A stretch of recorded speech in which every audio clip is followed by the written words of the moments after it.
Shalom, on va dire un petit Dvar Torah sur la paracha de la semaine, paracha de Vayechi, Leilou Nishmat Reb Yosef Ben Yaakov. On sait que dans la paracha de la semaine, Yaakov Avinu il va mourir. Et juste avant de mourir, il va bénir ses enfants. Quand il va appeler Yosef, Yosef va arriver avec ses deux enfants, Ménaché et Ephraïm.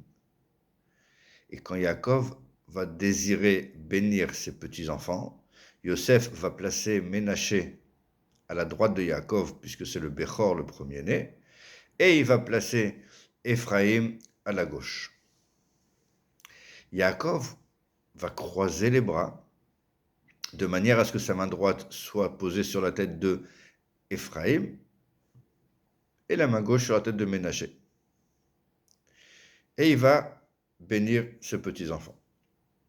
Et quand il va les bénir, il va dire que Ephraïm vechi Ménaché, il va dire comme Ephraïm et Ménaché en faisant passer Ephraïm avant Ménaché. Ça veut dire c'est pas uniquement qu'il a mis sa main droite sur Ephraïm, c'est aussi dans la bracha, il va mentionner Ephraïm avant Ménaché.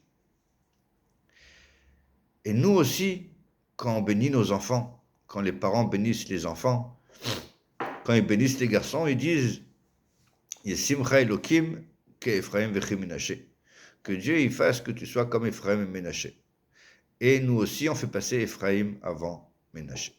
Et la question, c'est pourquoi faire passer Ephraïm avant Ménaché alors que c'est Ménaché le plus grand, le Bechor?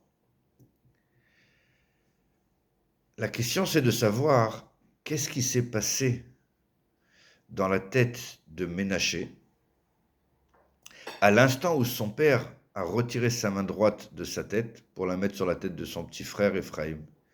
Qu'est-ce qu'il a pensé à ce moment-là, Ménaché? Ménaché n'a pas été en colère, il n'a pas été jaloux, il n'est pas rentré dans une déprime ou dans une dépression quelconque du fait d'avoir, entre guillemets, perdu l'immense bracha de son père, de son grand-père, pardon. Rien de tout ça. Ménaché, il a accepté et il n'a rien dit. Il n'a rien dit parce qu'il n'y a rien à dire. Mon grand-père, c'est un tzaddik, s'il met la main droite sur la tête de Ephraïm, c'est que c'est comme ça que ça doit être. Et ça ne l'a pas dérangé. Ménaché n'a pas ressenti la moindre jalousie vis-à-vis de son petit frère Ephraïm. Et Ephraïm, lui, qu'est-ce qu'il a pensé à ce moment-là?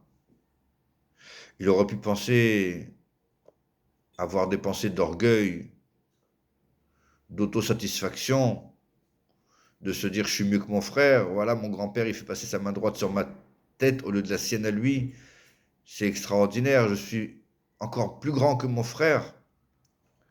Rien de tout ça. Ephraïm n'a rien dit. Si Yaakov Hatzadik il a mis la main droite sur sa tête et que c'est comme ça que ça doit être, ça ne veut pas dire qu'il est plus grand que son frère, ça ne veut absolument rien dire. Et autant Ménaché n'a pas ressenti de jalousie envers Ephraïm, autant Ephraïm n'a pas ressenti d'orgueil dans son cœur. Et c'est précisément ces deux qualités qu'on veut, que chaque père souhaite pour ses enfants. Et c'est pour ça qu'on souhaite à nos enfants d'être comme Ephraïm et Ménaché, pas comme Abraham, ni Yitzhak, ni Yaakov, ni Lévi, ni Shimon, ni David Améler. Ephraïm et Ménaché. On souhaite que nos enfants ne connaissent pas l'orgueil ni la jalousie. Shabbat Shalom.